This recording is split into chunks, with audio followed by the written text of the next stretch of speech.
안녕하세요. 9월 15일 수요일입니다. 어느새 또 수요일이 되었네요. 날씨가 요즘 며칠 동안은 참 좋습니다. 맑은 하늘을 우리가 볼 수 있고 또 햇볕을 쐴 수가 있고 푸른 하늘을 바라보면서 뭔가 희망을 가질 수 있는 이러한 좋은 환경이 우리에게 펼쳐지고 있어서 그나마 다행이라고 봅니다. 이제 환절기가 되어 가는데 우리 모두 하나님이 건강을 주시고 새 힘을 주셔서 더욱더 강건하게 이 어려운 시기를 잘 이기고 극복할 수 있기를 바랍니다. 오늘 말씀은 사도행전 8장 1절에서 3절입니다. 사울이 그의 죽임당함을 마땅히 여기더라. 그날에 예루살렘에 있는 교회에 큰 핍박이 나서 사도 외에는 다 유대와 사마리아와 모든 땅으로 흩어지니라. 경건한 사람들이 스데반을 장사하고 위하여 크게 울더라. 사울이 교회를 진멸할세 각 집에 들어가 남녀를 끌어다가 옥에 넘기니라. 아멘. 7장에서 스데반의 대박해와 스데반이 돌에 맞아 죽임을 당하는 이 굉장한 어려움과 아픔을 이제 겪은 거지요. 그 당시에 교회와 믿는 자들이 다 스데반이 이제 돌에 맞아 죽는 것을 다 목격을 했을 것이고요.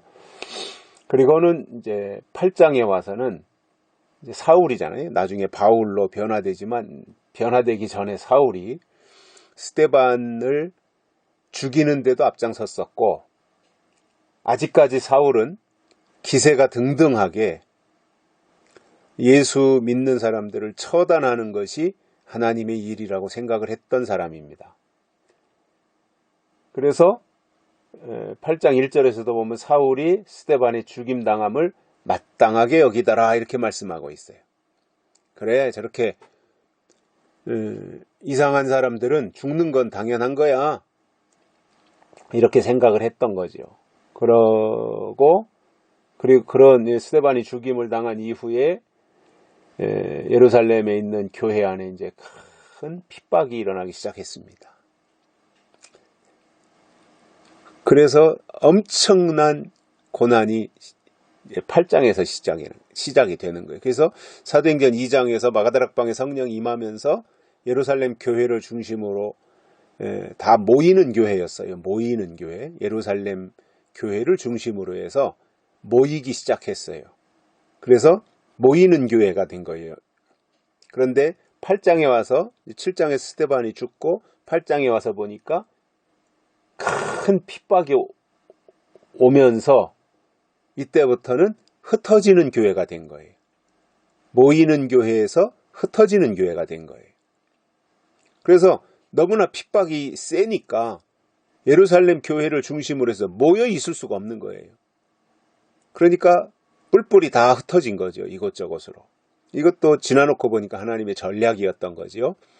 왜냐하면 모여만 있으면 좋잖아요. 거기에 모여서 같이 떡을 떼고 같이 뭐 예배드리고 찬송하고 기도하고 자기들끼리 그렇게 하니까 더 결집하고 더 거기에서만 머물러 있고 주저앉아 있으려고 하니까 하나님의 뜻은 이방인 시대를 열어야 되고 이곳저곳으로 흩어져서 복음을 증거하라고 하는 것인데 예루살렘 교회에 모여만 있으려고 하니까 하나님이 박해를 통해서 그들을 다 뿔뿔이 흩으신 거예요.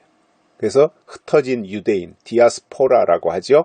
이 유대인들이 이때부터 이제 흩어지기 시작한 거예요. 그 중심에 사울이 있었던 거죠, 사울.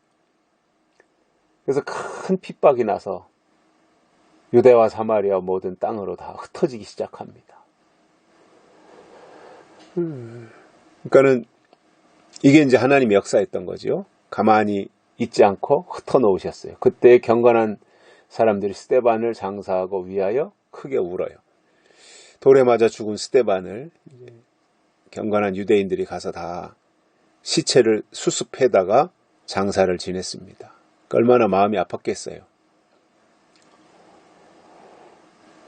그러나 사울 하나의 죽음으로 끝나는 것이 아니라 스데반 하나의 죽음으로 끝나는 것이 아니라 사울이 더욱더 악이 받쳐가지고 예수 믿는 사람들을 다 이제 핍박하는 가운데 아예 3절에 보면 사울이 교회를 잔멸할세 이렇게 말씀하고 있어요.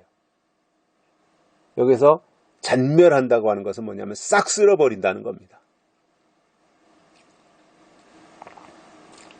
그래서 그 잔멸하는 방법으로 집집마다 다 찾아다니면서 예수 믿는 사람들을 다 끌어다가 옥에다가 가둬버리는 이러한 일들이 있으니 그냥 있을 수가 없잖아요. 그냥 있으면 감옥에 갇혀야 되니까. 그러니까 뿔뿔이 다 흩어진 겁니다. 그래서 흩어진 사람들이 다 가는 곳곳마다 거기에서 복음을 증거하고 예수를 전파하는 일을 했겠죠.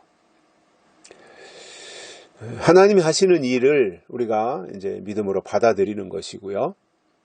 사실상 하나님의 하시는 일을 우리가 수용하고 그 일에 쓰임받는 것이 우리에게는 보람이고 기쁨이고 은혜이고 또 사명으로 생각하고 가는 것이죠.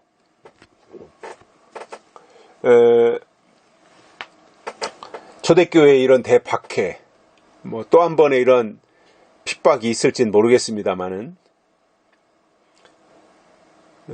그 초대교회의 역사를 공부하다 보면 이렇게 엄청난 박해와 핍박이 있을 때 오히려 교회는 부흥했고 성장했고 개개인의 신앙은 더 커졌습니다.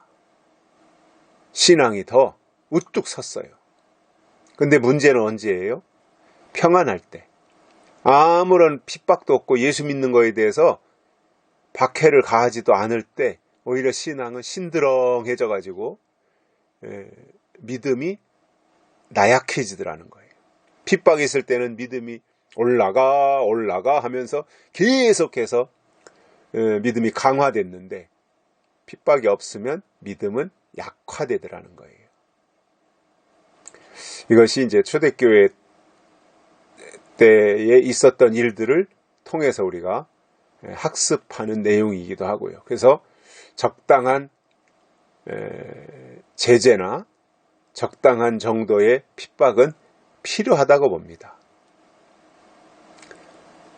너무 안일한 거는 좋은 건 아니에요. 뭔가 기도의 제목도 있어야 되고요.